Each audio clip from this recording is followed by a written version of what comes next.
Welcome to the Rise to the Challenge podcast. Joined today, he's a Paralympic gold medalist, sled hockey player representing Team USA, motivational speaker, and certified adaptive and inclusive trainer. It's Kyle Zych. How you doing today, Kyle? Good. How are you?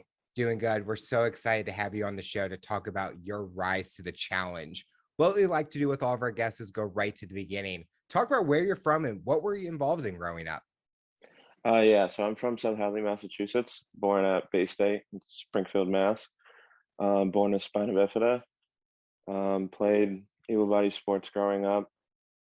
Didn't really know much about adaptive sports or really even know another disabled person until I started sled hockey. But leading up to that, I played all the sports in my backyard, but I played baseball for South Hadley and growing up. And in 7th and 8th grade, it got too competitive with running. So I probably wasn't going to make the high school team. So gave up baseball, and finally I had known about sled hockey for a couple of years before I tried it. I had no interest in it. And I gave it a shot and fell in love with it. And it's been 11, 12 years now. So what age were you diagnosed? It's a birth defect. So they knew when I was in the womb that I was going to have spina bifida. Did your parents at the time were worried that you weren't going to live a normal childhood, or did that not stop you as you gotten older?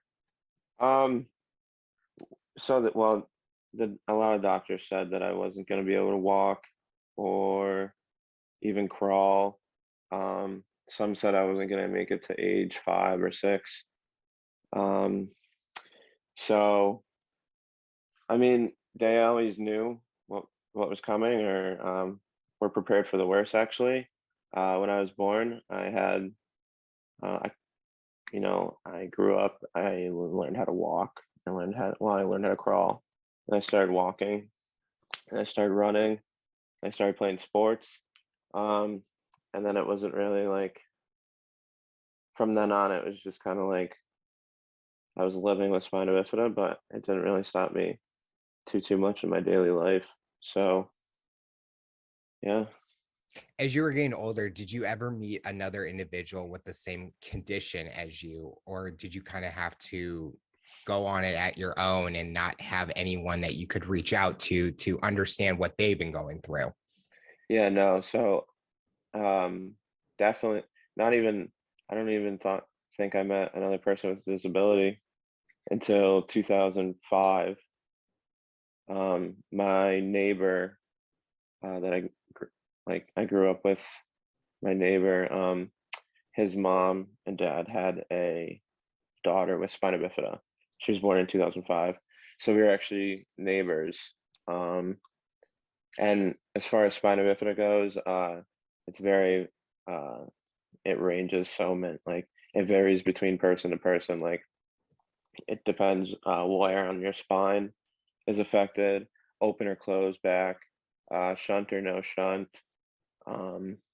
There's so many, everybody with spina bifida is kind of affected differently. So I met her when she was born, obviously, and then once I started playing sled hockey is really when I started to meet other people with spina bifida and a whole range of disabilities like CP, amputees, military vets, kids born with birth defects, the whole,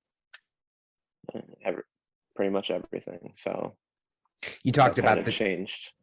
You changed my life. You talked about the different sports that you played. What was something fun that you enjoyed about baseball? I was good at hitting. I loved pitching. I loved being outside. Don't get me wrong, I love the ice rink and I love the cold, but it was nice. It's nice to be outside, springtime. It's really when it's just getting warm out again. You're playing baseball, everything's blooming. It's just the perfect time of year to be outside playing sports. So it's probably what I miss most about it. Did you ever face any challenges when you were playing baseball? I never ran as fast as other kids, but I mean I could hit just as far, I could throw just as hard. So not really. Um, just more like I couldn't make the more competitive teams because I just wasn't that fast. So, but I had a great baseball career while it lasted. So, It sounds like you more enjoy just playing. Like it didn't matter if you couldn't exceed at the level of expectations. You just wanted to have fun. And especially during the age of kids, that they should enjoy playing sports. It shouldn't be competitive. It's not like you're trying to get a high or a college scholarship at the age of 7, even though some parents mhm, think that they're going to get yes, that scholarship at that yep, age. But was that kind of true for you where it was just all about having fun, even when you went into running and then into sled hockey? yeah. There was no like like levels above just the sport I was playing. There like it wasn't even on my radar. Um, because I didn't even know about sled hockey. I didn't know about Paralympics. I didn't know about. I obviously knew I wasn't going to make an Olympic sport. Um, and then I started playing sled hockey, um, and didn't know about anything higher than practicing once a week. Um, and then kind of a couple months in, I had seen some games that our adult team was playing, um, and the teams they were playing had former national team players, current national team players at the time. Um, and that's when I was kind of exposed to the whole world of, Paralympic sports and national teams and good club teams and just that really because I've always been a competitive kid, um, and my idea of adaptive sports before I knew about them was just to have fun, which like is great, but like I've always been a competitive kid.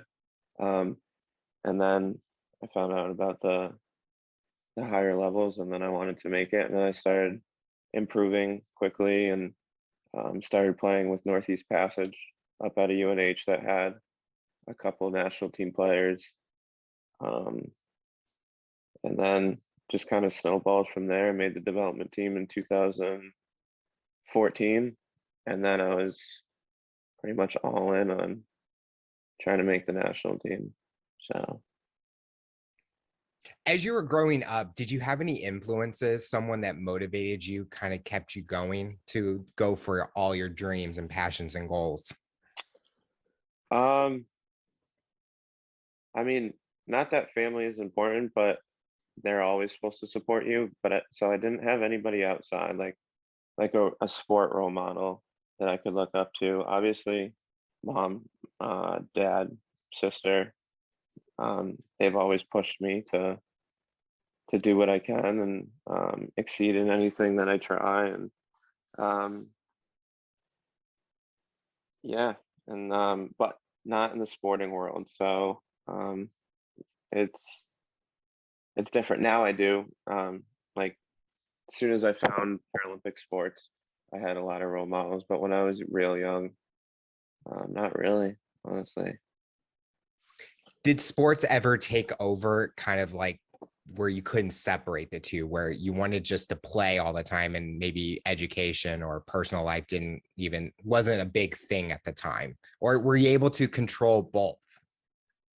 Um, when I was a kid or more As recently? you were growing up, because definitely during it now as a career, it's definitely a Yeah. big part of your life. But as growing Mm-hmm. up, when you're getting involved in these sports, sometimes kids, it takes over their lives where they don't get to just enjoy.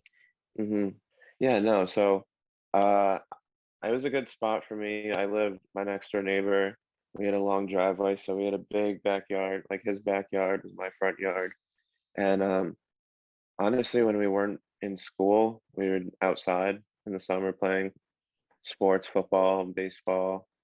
Um, and then we played our rec team sports growing up. Um, so I mean, it was always really school, sports. I played a lot of video games growing up. Um, so no, I didn't necessarily apply myself in school like um like I wish I did, but hindsight's 2020, so it is what it is. But um sports never really took over my life, but once I started getting older and getting into hockey, it kind of started slowly taking over my life, and now it is my everyday thing. So, If you weren't an athlete, sometimes we're always asked, what's that dream job we were wanting? What would you want to do as a career if you weren't an athlete? that's a good question. I don't ever think about it, or I mean, when I was a kid, like I feel like every kid wants to be either a firefighter, police officer, in the army, or a doctor, or like one of those things. But like, I never really had anything I was dead set on. When I was younger, I wanted to make it to the major to to MLB. Um, so I guess it already always kind of leaned towards sports and athletics. Um, so yeah. I think that a lot of definitely at that high school age, sports starts becoming, oh, I want this to be a career, but then they figure out how the path to get there. And it's a lot of hard work. I mean, you're Mhm. training, you have to basically go long hours and things like that. When you got into sled hockey, you mentioned earlier that you didn't know about it at first. And I think a lot of people listening probably didn't even know about it at the time until recently, where it's become so big and it's getting that global exposure. When was that first time? And if you remember that memory where you saw people playing it and your initial thoughts? Actually, yeah. So, um, we had practices like once a week, um, in Westfield, and that was just like it was just practice. And then there's a big tournament at the end of the year where teams come from all over, and that was the first time I'd ever seen a game or any other team besides my team. So, and then I remember the Philadelphia Flyers. They had some players that could play, and then the team I'm on now, before I even knew about them, they had at the time one of the best players in the world. Um, they've had a long history of having national team players, um, but it was that tournament for the first time when I saw it. I was like, wow, there's like these guys are so good. I didn't even understand that like how they did the stuff that they were doing. So that's definitely that memory stands out for sure. Growing up in Massachusetts, probably the biggest NHL team is Boston Bruins. Were you a Hmm. hockey fan before, or this started your passion for hockey, basically? Yeah, we weren't really a hockey family. We were a baseball family because I was super into baseball. We'd watch all the games. Um, I'd catch a Bruins game here and there on TV, but it wasn't until I started playing that I started watching it and really getting into it. And then that was around the time the Bruins won the Stanley Cup. Um, so it was kind of perfect timing to really be getting into hockey. Um, so as soon as I started playing, we became a hockey family for sure. How long did it take you to get comfortable being on the ice, especially those sleds? Um, it's Man, I remember my first skate, my arms were sore for 3 or 4 days. Um, it's a lot when you first start. I picked it up quick, but the muscle wise, it takes a long time for just the body to get used to that. And then sitting down, moving your hands, balancing, and then you throw a puck into everything, and then people trying to hit you. It's definitely a lot to kind of get used to at first. Um, but I think by my second year is when Northeast Passage asked me to come play with them. And then my third season, I think I was full time up at NEP playing on their team. So yeah. Did you have to change your fitness routine or anything for sled hockey than what you did previously? Yeah, the only exercise I never went to the gym when I was a kid. Really, all through high school, I didn't really hit the gym too much. Once I made the development team, that's when I was like, I gotta start hitting the gym. So that's when it kind of changed. And then actually fast forward to making the national team in 2018. I made it, and then I kind of slacked off in my training. Wasn't in a routine, and then got cut from the national team after that season. So honestly, I've only been in my routine for the past like 2 or 3 years, of really knowing my body, when to eat what foods and how much to work out and skate and stuff like that. So Leading up to getting to the national team, do you have a favorite memory that you have? A championship that you won, or some memory of a game? Honestly, it would have to be, I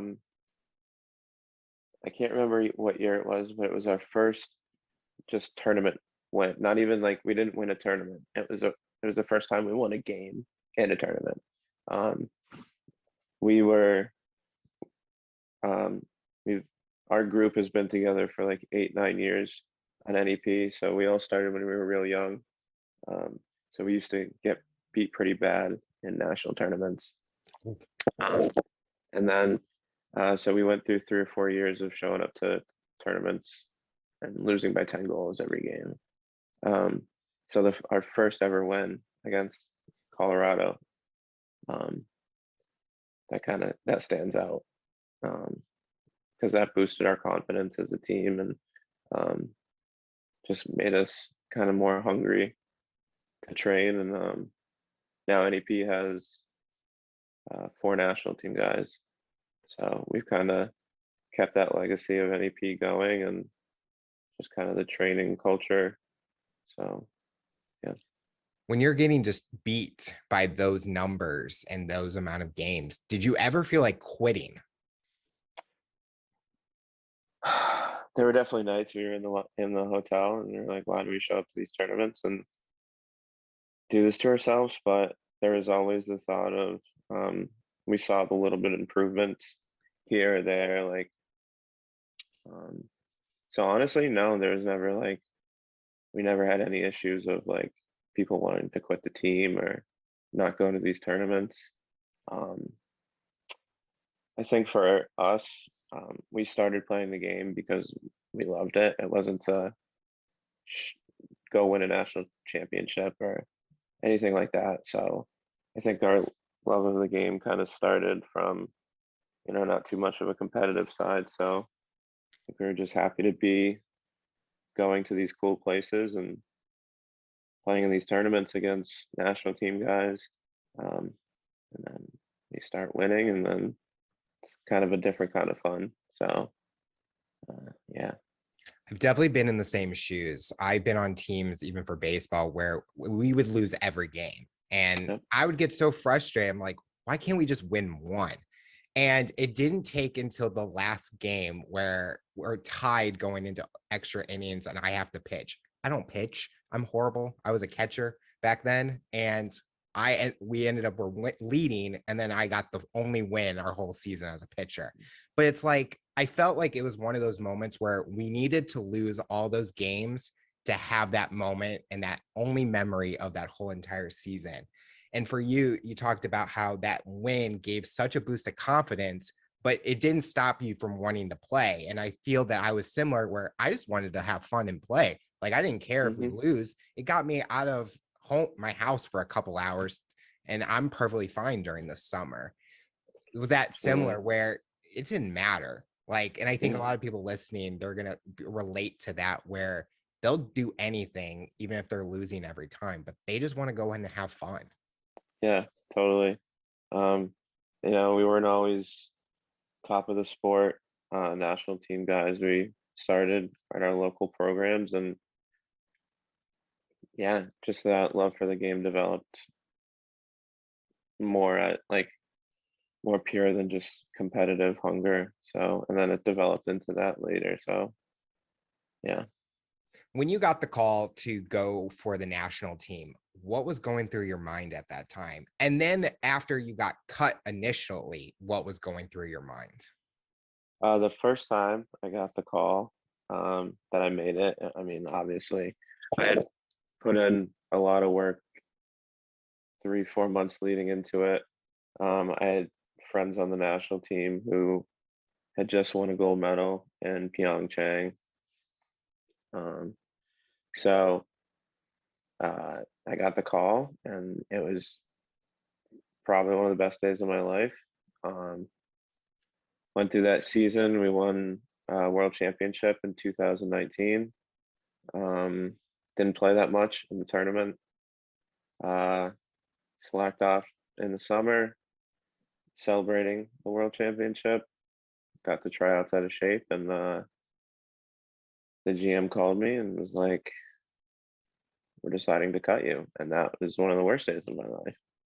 And it was a rough road for a little bit afterwards. The first couple of weeks, I didn't want anything to do with the sport, um, and then I decided that I did actually want to keep pursuing it, and I just got serious about training. And then COVID hit. Missed almost that whole season. We didn't really have a tryout. Um, and then kind of once COVID kind of lightened up and we could go back to the gyms, I really got into a good training routine, and then made the team again. We won Worlds in 2021, and then made the Paralympic team. So it was a tough time for sure, but it taught me a lot, getting cut. Um, so I'm very grateful for it now. Do you feel you needed that wake up call? Because Yeah, if you continued partying for a past championship, you would know what your future would be like, especially not knowing COVID was coming up, not knowing that you would be winning that gold medal eventually. yeah, it was a real 180 in my career. I sat down and decided that I needed to take it seriously, take it full time, train every day, diet, skate as much as I can. Um, and now it's just kind of a routine. It's not even really that much work. Uh, I mean, it is. I'm not gonna sit here and say it's easy, but I mean, I love skating. I actually love being in the gym. Sometimes I find myself in the gym for 2.5 hours Wow. when my workout's like an hour, but I just like hang around, stretch for a while, talk. So, um, and then obviously I love being with my teammates and skating, and we're having fun out there, and uh, training is fun for us. So like, I mean, we take it seriously, but at the end of the day, like we just love hockey. So that really pushes our training. It's just that love for the sport. Talk about a fun part about going to these world's championships is the traveling part. And I think a lot of people listening are probably jealous because you get to travel to all these amazing places. What was that experience like? Not looking at the hockey side, but traveling and exploring the culture of the cities you go to. Yeah, so I've obviously been quite a few states. I've been all along Canada, but in 2019 we went to Ostrava, Czech Republic. Um, so that was cool. That was a long flight, and then we took a train to Prague on our day off. So that was amazing to see Prague. Statues dated to the 1200s, and those houses, and just experience that culture. It's so old over there. Um, and then actually 21 Worlds were in Ostrava as well. But we were in a closed bubble because of COVID. Um, Still a great experience. We won. Um, and then the trip to Beijing was quite interesting with all the testing that we had to do. We went out to LA for a week before actually heading out to Beijing. And then we left all as one Team USA, like all the Paralympic athletes left on a chartered flight together. So that was a cool experience. And then getting off the plane in Beijing to see everyone in hazmat suits and latex gloves and all that was kind of like a shock. And by the end of it, it was just kind of normal 2.5 weeks later. But that's the best part is experiencing the different cultures and just the different people. Everywhere we've been, they've treated us so great. So it's really cool to see that those cultures, in person. Before being in sled hockey, did you ever travel outside of the United States, or this was like, I get to do something I love, but I also get to explore at the same time? Yeah, no, I'd been to Florida and I think Texas, and then all like the East Coast. But no, I had never been even to Canada. I'd never even been, yeah, no traveling. If you look at my passport when it was issued, it was a couple months after I made the development team. So that's when my traveling really started. And in those 10 years, 9 years, I've seen a lot of cool places and we've gone to a lot of interesting spots and places and seen some cool things, met some very cool people. So, I mean, obviously winning games is, winning these tournaments is the best part, but a close second is just traveling and seeing all these different places and cultures and people. A big thing with sports is definitely team camaraderie. And you mentioned a few times where the bond between you and your teammates had been so big. And one of your teammates is actually a mutual friend of ours, which is Josh Pauls, who actually was one of the first guests on the show.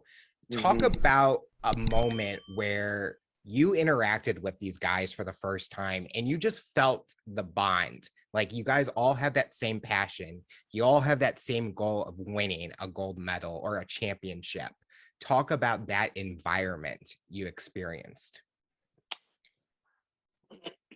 Um, I would say 2019 Worlds is the first time we showed up and the atmosphere was different. I had obviously bonded with these guys. The season leading up, we won um, a smaller tournament up in Canada in December, a couple months prior. Um, so that was like a little dose of it, but showing up to Worlds, everyone knowing what was on the line, um, just like it was time to put all that training that we'd been doing to work to, like see it in action, see if it paid off. Um, like I said, I hadn't been on top of my training leading into that, but being just a part of that team um, changed my view on everything, for sure. Um, Making the team again in two, we won in 20, so late 2020, and knowing that my training had really picked up and just getting out with those guys and really seeing that my hard work had paid off kind of made that bond a little bit even stronger. Just knowing that, we're all putting as much work into the sport as we can. And you can see it when we go out there as a team. Um, there's just no one compares to us when it comes to the bond that we have and how close we are as a team on and off the ice. Like we can go out to dinner and not everyone is split up at different tables. It's all 17 guys at one table. Um, it just really translates on the ice when you see us play. With your team, it's definitely like a remote work office where everyone is located in different cities. Has that have brought you guys closer where you guys have to communicate more? And but when you guys get together, practice, train, it's like it doesn't even matter. It's like you guys have been together for so long. Yeah, we talk pretty much every day through our Snapchat, like group chat. Um, and we all take trips, like we'll coordinate trips out to Denver, or a lot of the guys were in Nashville leading up to Beijing. So we would go, you know, meet up like 10, 12 guys at a time and have like mini camps. Um, and we skate for 2 hours a day, but then we're just hanging out for the rest of that time. So actually being apart when we're not, like, when we come together, it does make it that much better, more special. And we all have a pretty good bond as a team. And yeah, but a lot of guys are starting to move um, like to more centralized locations for training. So we'll see. For people that are listening, to his left is a jersey. When you see that jersey and it says USA on it and you're representing this country, how important is that for you? Where a lot of people don't get that opportunity, but you were one of the chosen ones to do that. Yeah, I still get goosebumps every time I put the jersey on, for sure. We for games, we all wait and we do it as a team. And actually, Josh Balls will give a speech when we're all getting ready, and then we all put them on as a team, and everyone starts yelling and chanting, and it's a special it's a special feeling every time you put the jersey on. And then for the 3 medals that I've been on the team for, the national anthem at the end when we're all huddled together is a pretty cool moment too. So I definitely don't take it for granted. I definitely take a step back and look at the jersey sometimes, and it's still surreal sometimes. But yeah, it's very cool. Your whole experience with the Paralympics and winning that gold medal, when you came back, was it hard to adjust to the lifestyle you were living because you were so focused on training leading up to it? And then you were there for 2 weeks and now you come back and it's now like, okay, what's next for Kyle? Absolutely, yeah. It was a real tough time, actually, adjusting, both jet lag wise. That was another aspect. Like the schedule was all messed up, like taking naps at 4 p.m. Wow. Doesn't do great things for your routine and your mental health. And coming just off that big peak. We had, like you said, we were in Nashville for a month and a half. So leading up to Beijing, we were living together. We were skating 4 days a week, lifting together. And then we went home for 2 days, and because no one wanted to get COVID and not go to Beijing, we locked ourselves in our room pretty much. And then went out to LA, and then we were together in Beijing for 2.5 weeks. So we got super close, like just that adrenaline rush of working towards that final game. Almost as soon as it was over, we weren't even out of Beijing yet, and I was already like, well, now what? Like it's just like it's a real lull after a really exciting time. So yeah, plus you want to give your body a little bit of a rest. So there was like a week or two where I didn't do much. But honestly, getting back on the ice, getting back in the gym, seeing some of my teammates that I hadn't seen since Beijing, just kind of get you out of that little rut. So yeah, it was very tough though. As a motivational speaker, what's the biggest thing you're wanting to share with listeners about your story and everything you've done to rise to the challenge? Yeah, I'm like I said, I didn't have a person with a disability growing up to look at and be like, look at all the cool things they're doing. Like, um, so uh, I think that's the biggest thing that I want to be is just like to have these little kids look at someone and be like, well, he has a disability, but it doesn't stop him from pursuing pretty much whatever I want to do. Um, Obviously, everyone has limitations, whether you're disabled or not. Um, so it's not really any different. I'm no different than anybody else. I just use a chair to get around. Um, so yeah, just be someone to have these kids to look at. Um, and yeah, just let everyone know that if you put in the work, you can do pretty cool things, and to not give up on those dreams. Something I've loved listening to your story today is that you see the positive in everything. And I think that keeps you motivated to go out there and not let anything stop you. There's so many people that have disabilities, even myself with being a diabetic, where it takes a toll on you. But we both look at this as it's not something that's going to stop us. And I think I love that that's where you're at, where you've had those challenges that you face, but that's not going to stop you because you've been look at the bigger picture. Have you had that moment where kids have come up to you and say that they're inspired or you've played an impact in their lives because of what you've done? It's more not really not really so far as like directly saying it, but just it's cool getting kids into the sport for the first time, um and seeing them just fall in love with it the way I did, and then to have them and their parents follow me on Instagram, and just to see the impact that me getting them into adaptive sports has done is pretty cool. I've gotten a couple kids into sled hockey, and I'm very much about even if it's not sled hockey, like just find a sport that you like, and try all the different sports. There's so many adaptive sports these days. Um,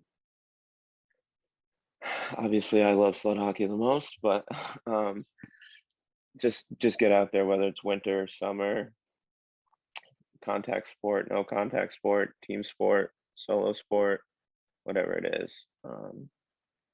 So yeah, it's cool to see adaptive kids um, who are into two, three different sports already. They're 8 years old, like 7 years old. Like um, it's cool to be a part of the community as part of like a role model type person, and seeing where the disabled community is heading.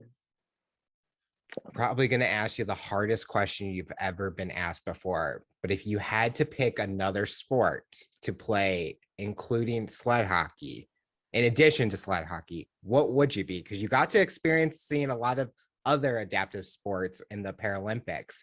Did anything catch your eye? I know the Team USA team went to curling at one point, but what other sport would you want to try for fun? Well, I just recently tried wheelchair lacrosse. Okay. That was a lot of fun. Um, I love skiing. I've only been skiing. It was like a weekend thing, but it's super similar to being in a sled. So I picked it up very quickly. So skiing would be fun. I think I would have to find a summer sport, so I could do a winter Paralympics and a summer Paralympics. So I don't know. Wheelchair lacrosse isn't a Paralympic sport yet. Um, maybe something on the water. That'd be kind of cool. Um, but I'd have to try some different sports before I make that decision. I want to try them all. It's so cool, like the different seeing all the different athletes. I only see like hockey players, so it's cool to see all the different all the different sports and how they take care of their bodies and how they train, and like it's cool. It's cool.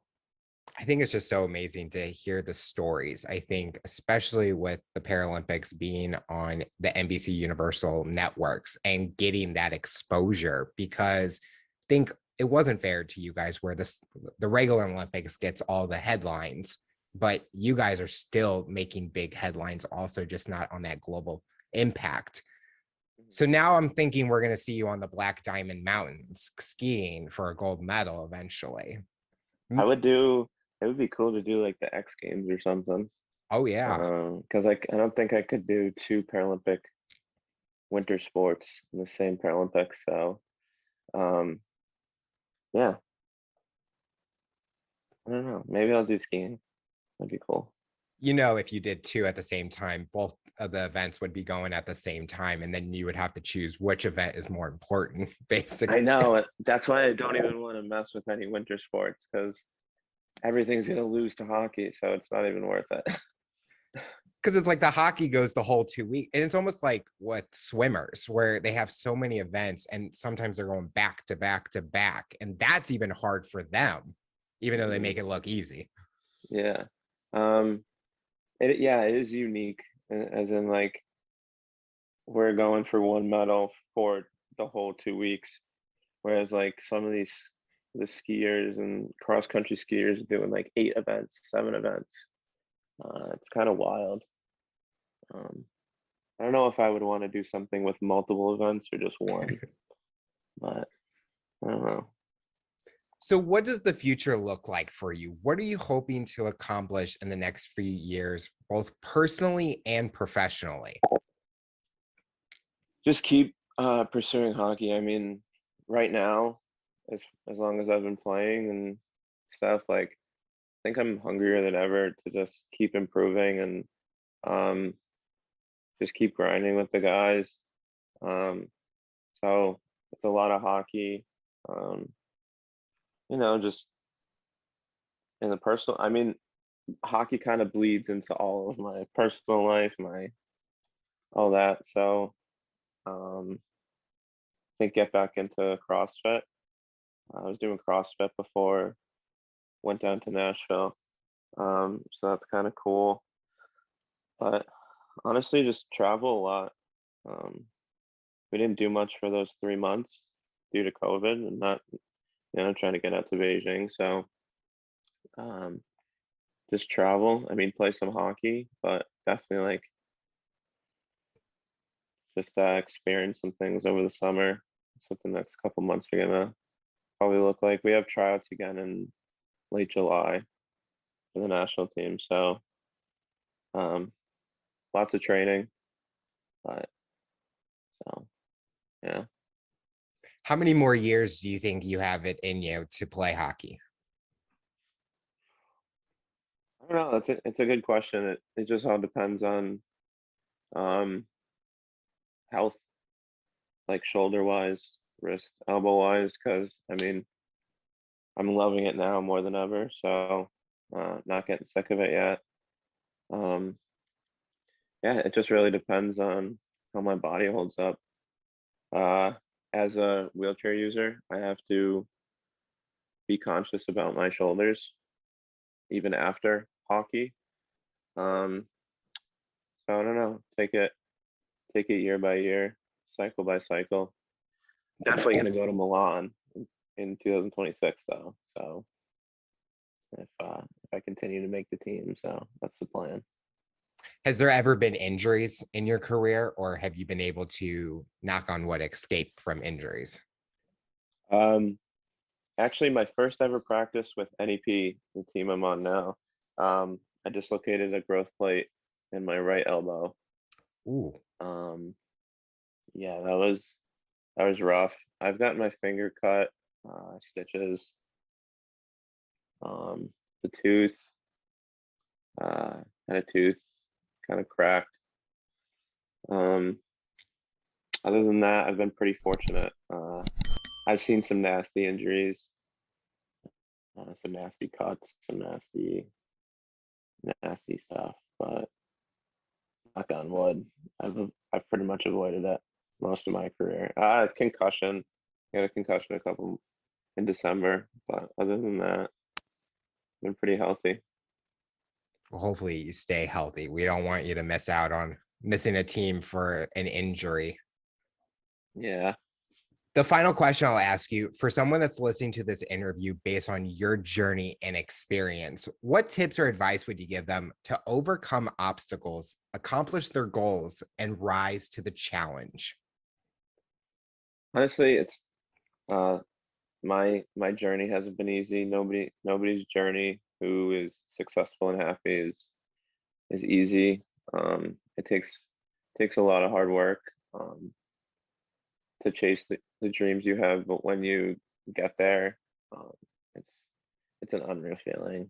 Making it to Beijing and winning the gold medal. That's been the goal for 8 years, and to finally have it in your hands after all the training and sacrifice and hard work, um, it's definitely something special. So I just say never give up.